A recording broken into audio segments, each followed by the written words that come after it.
John, welcome to the Hubscale Podcast. How are you today? I'm well, thanks for having me. No problem at all. Awesome to host you. And please introduce yourself. Go through your background. Very interesting story and background you have across the cybersecurity ecosystem. Yeah, thanks, Nathan. I appreciate that. So, I've been in cybersecurity, in and around cybersecurity for the past 25 years. I got into it back in the early 2000s. I started an incident response company, a very early days incident response company. Grew that business, sold that business, and have been doing cyber related work ever since then.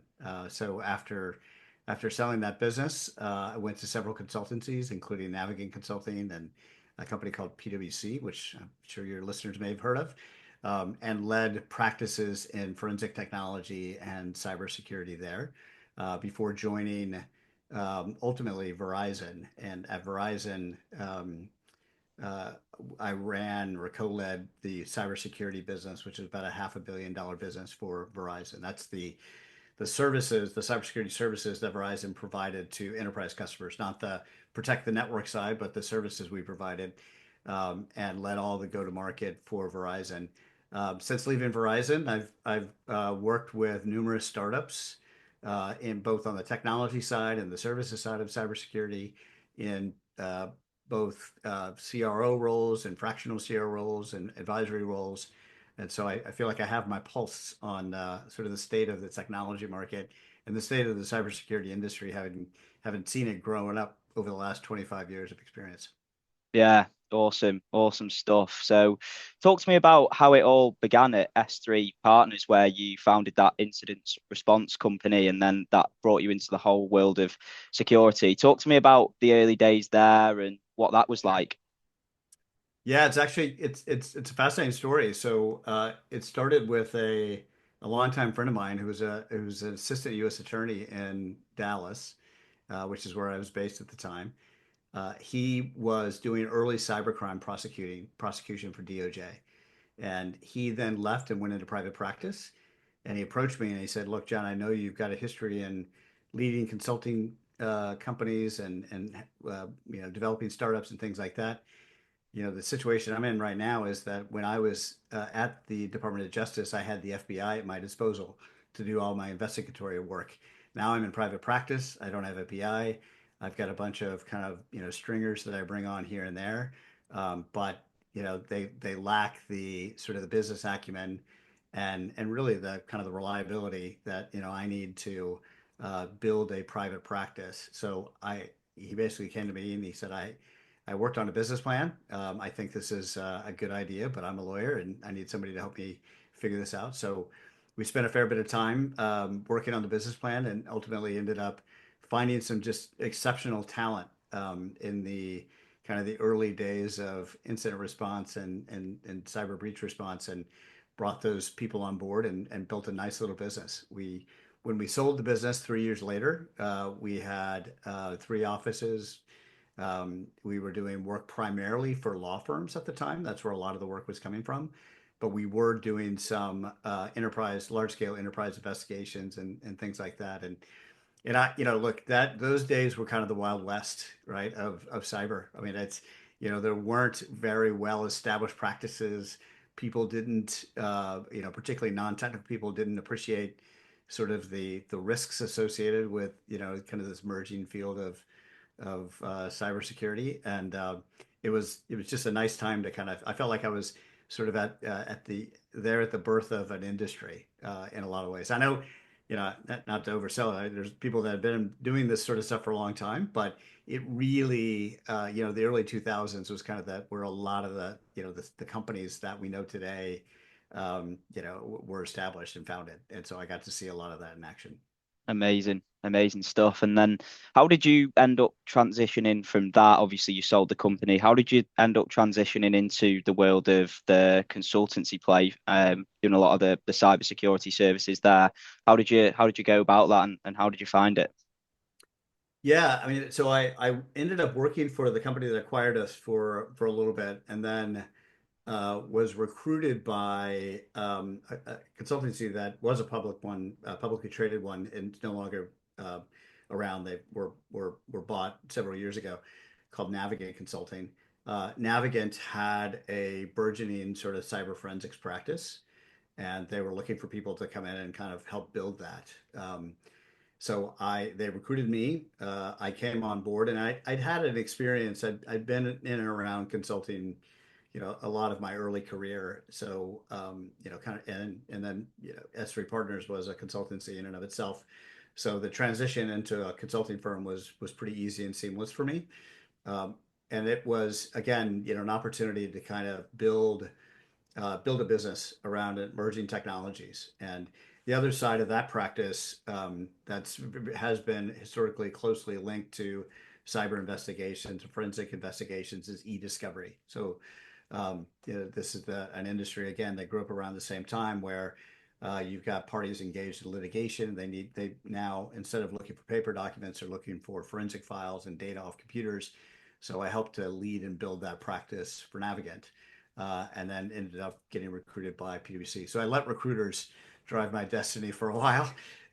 Ended up at PwC, where I did something similar in a more expanded role. Hmm.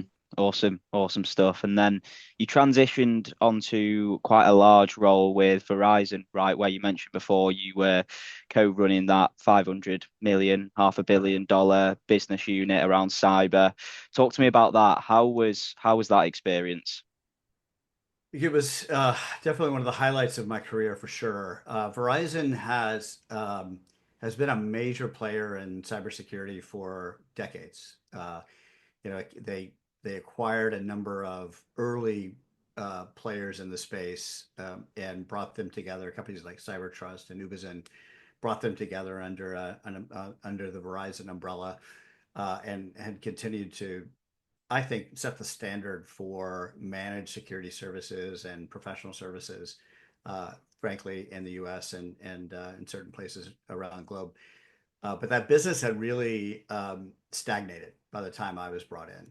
And part of the reason why is that there was never really I think, a great long-term vision of how cybersecurity fit in with the overall services that Verizon had. And so it was, even though it was at the time when I came in, a $350 million business, it was a bit of an afterthought. $350 million business and a $130 billion business is a rounding error, right? So it wasn't getting the attention, the investment that it needed to be successful. And part of that again was because it wasn't uh, clear or strategically kind of conceptualized how the security business was accretive to the broader network business of Verizon. So part of my role was not only helping to sort of chart a path in the market for Verizon in terms of raising the profile. We'd always been known as, for the data breach investigations report, but we were still very well kept secret. And I used to say my mission was to change that, right? Was to make sure everybody knew that Verizon was one of the significant premier players in cybersecurity. And so that was an important goal from a market perspective, and how we changed our message and changed our strategy, our portfolio, and everything else. But just as important was selling internally, because what that business had really lacked was any momentum with the core sales team, global sales teams, and a lot of it was just because they didn't know enough about security. It was still pretty nascent. So I spent as much of my time educating the internal teams at Verizon, whether they be the product teams or the sales teams or the other professional services teams and leadership, about the strategic importance of security and how it was so um, uh, intertwined with the overall strategy for Verizon, particularly on the kind of the core network side. And so we ended up, the kind of the short story of success there is that when I came in, the business was middling around 2 to 3% growth per year. By the time I left, we had it on a trajectory for 25% year-on-year growth. Grew it from 350 million to 500 million in revenue. And then as I was leaving, we ended up bringing in the wireless security side of the business, which to that point had been very separate. So combined, that business is about $1 billion business or more for Verizon. So it was a great success story, and just a a great culture in which to kind of I don't know, just to sort of build relationships and scale a business. Verizon is just it's a great success story on a lot of different levels, and it was fun to be a part of that. You were managing, overseeing a team of about 50 people there, right? What were some of the biggest challenges with that, with such a large organization, a lot of red tape too, I imagine? What were some of the biggest challenges? Well, yeah, there it was not without challenge for sure. I think, as I mentioned, that one of the biggest challenge was getting security on the map, right? As a not just an afterthought from, a client perspective, but really sort of the lead horse in a lot of the conversation. So I remember when I first joined, we had these programs called EBCs, or executive briefings, and where we bring in executives and we talk to them about the Verizon portfolio, these companies, strategic enterprise customers of Verizon. We talk about our portfolio, and it felt like the first couple of years we were always the last to go on, and we always got crammed for time, and so we'd end up trying to give the entire security story in about 10 minutes at the end of the day to the executives that have been burned out by seeing the entire they've been there the entire day hearing the Verizon story. By the time I left, we were usually either the lead speaker or the second speaker, because and it wasn't all because of me. Obviously, security was becoming front and center on the part of the minds of the executive. Cybersecurity was, so they wanted to hear about it. But also, I think that there was a recognition, an increased recognition on the part of the sellers that, hey, this is a diamond for us, right? This is something that really helps to differentiate us. Let's lead with that, right? And use that to then pull through some of the network services on the back end. So it was a complete reversal. That took time, right? A lot of time to build up. I think the other big challenge was um, I call it kind of just refreshing the message and the portfolio itself, how we communicated our value prop. It had grown a little stale in the market.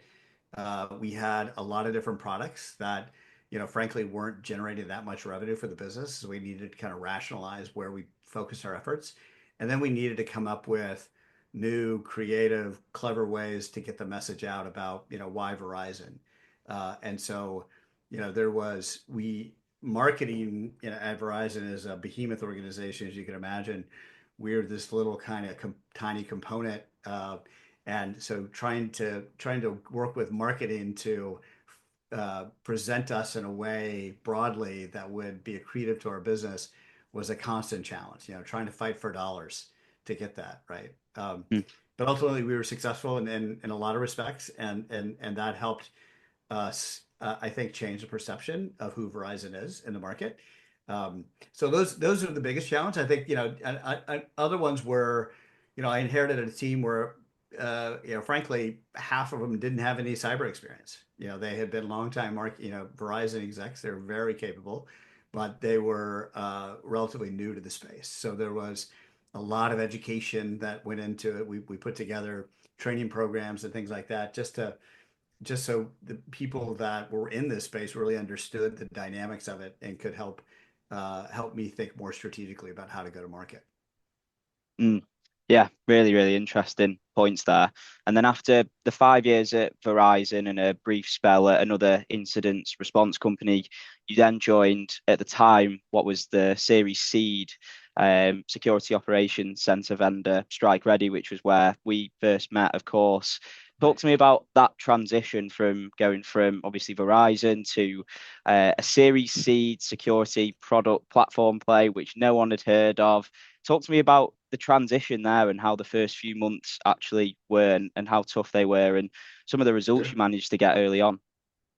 Yeah, so it was Series A. So it was even, it was a very early stage. Now I was fortunate to have had startup experience. I had started a company myself, and had when I was prior to that had worked in Silicon Valley with early stage companies and things like that. So going to an early stage company was not the shock that it may be for some people coming from a company like Verizon, but it was a shock nevertheless, in that you usually have, or I was accustomed over the last 7 or 8 years prior to that, having a team, right? And being able to, um, set the vision, clear the obstacles, and really let the team do the work, right? In a lot of cases, obviously, I'm very intimately involved in it and leading the charge. But when you go to an early stage company like StrikeReady, is you're doing a lot of the lifting, your heavy lifting yourself, right? And so, you know, for me, that again, it wasn't, I'd experienced that before, so it wasn't a shock, but it certainly made, you know, it was different in terms of sort of how you prioritize your time, right? Because, in a company like StrikeReady, where you're responsible for growing and building a team, but you're also responsible for doing. You need to be able to kind of, apportion your time and allocate your time appropriately to achieve the success. And one of the things that and the StrikeReady guys will probably smile when they hear this because I say it all the time is one definition of strategy is how you make most effective use of limited resources. And in a startup company, that's the definition, right? You've got limited resources. And so you want to make sure that you're creating a strategy that maximizes the resources you have. And for us, I joined prior to the Series A round, and then work with the company to raise the Series A, and then start to execute against the strategy coming out of the raise. It's still, no matter how much money was in the bank, it's all about how do I maximize what we have, right? And a lot of that, I think, is about, how do you finely tune your sort of marketing and sales engines to focus on the most likely buyers, and find buyers that are actually looking for a solution like yours, right? So it's not casting a wide net. It's being very focused on your ideal customer profile and creating a message that resonates with them. And so a lot of what I focused on and helped build there was, a very clear definition of who our ideal customer profile is, what our message is to those, customers, how we get in front of them, different, the world has changed in terms of sales and marketing and how you get in front of customers. And so, coming up with creative ways to, create customer engagement, building, hiring some of the initial sales teams, especially in the US, building a channel, team from scratch, a lot of things where, I think foundation setting, for the company's success. And look, I will say that I give a lot of kudos to the team that founded StrikeReady. They have a vision around how security is evolving, particularly around SOC operations. And they've been laser focused in creating technology and an approach to go after that market. And it's exciting to watch it because I think it's a real, they're not the only ones in that space, but they clearly, I think, have a lead in terms of, the technology platform they have. And it's exciting to see, some of the changes that they're enabling in our industry, if you will. Yeah, I caught up with Celine the other day, and sounds like they're doing really well still, which is awesome to see. But no, then you obviously took a fractional approach after you left StrikeReady, where you're now advising some early stage security, some non-security software vendors. Talk to me a little bit about this venture that you're currently pursuing. Yeah, look, it's exciting. I'll be honest with you. I kind of started as sort of a means to an end, right? After I left StrikeReady, I was trying to find what that next gig was, um, and what I found was that this market right now is going through kind of a massive restructuring and consolidation, and there's a lot of companies out there that are really searching for sort of what they're, how to get a technology to market effectively in this environment. And, I think that, not to be kind of, cavalier about it, but there's uh, I kind of think about the early days of cybersecurity. I used to joke that, CISOs were given a blank check to go to RSA and find the latest and greatest technology and bring it back and implement it, right? Well, those days are over, in a lot of respects, right? The It's not that the budgets are getting smaller, but the scrutiny on the budgets have gotten higher, and both in part of the rest of the C-suite, but also CISOs are looking to figure out how to do more with less, how to rationalize the technology they have, And, unless you have a solution that is solving a very specific need that they have, or it helps, reduce their technology spend, helps to consolidate technology, it's very hard to get access to buyers in this market, right? And so what I found was that there was, a number of companies, StrikeReady is on that list of that were um, uh, looking for ways to kind of pivot off of a very traditional sales and marketing kind of model and come up with something that was more compelling so they could actually get in front of buyers and have those conversations. And so I partnered up with a small local VC firm here. They put me in touch with a couple of their clients that led to referral work and yeah, I've built a business around it now. I've got people that I bring in that have marketing expertise, that have channel expertise, sales expertise, specific sales ops, and I kind of marshal those resources around either a fractional CRO role or a very specific kind of go-to-market oriented project for a company. And yeah, it's an interesting space, and I really love the exposure that I'm getting to a lot of these early stage technology companies and getting to see, some of them who will be the next kind of generation of market leaders, and seeing them in kind of their early stages and helping them figure out sort of and chart that path to growth, figure out how to, leverage the resources they have to grow. So yeah, it's been an exciting time for sure. Yeah, super, super interesting. And I guess one point people may want to know, what would your advice be to someone who may be aspiring to become a CRO, especially at an early stage startup similar to Strike Ready, maybe a Series A, B company? Sure. Yeah. Well, look, I think a couple of things come to mind. One would be that I think of CRO and sort of, VP of sales or SVP of sales um, differently, right?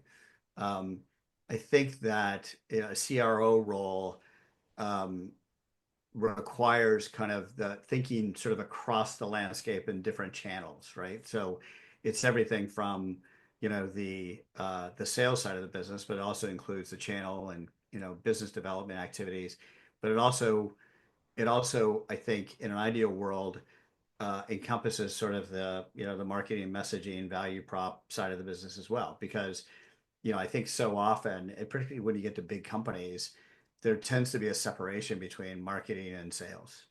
But in a small company, they've all got to be working together. So back to that concept of, strategy is how you make most effective use of limited resources. You've got limited resources. You can't have marketing off doing, something that's not necessarily accretive to the downstream. Everything has got to be geared towards revenue. So, when I think of a CRO role, it's really about, the entire sort of revenue operations of a business. So it's everything from how are we positioning ourselves in the market to drive awareness of our solutions? What are we doing to create demand, top of the funnel activities? How are we moving those opportunities through the funnel? How are we closing business?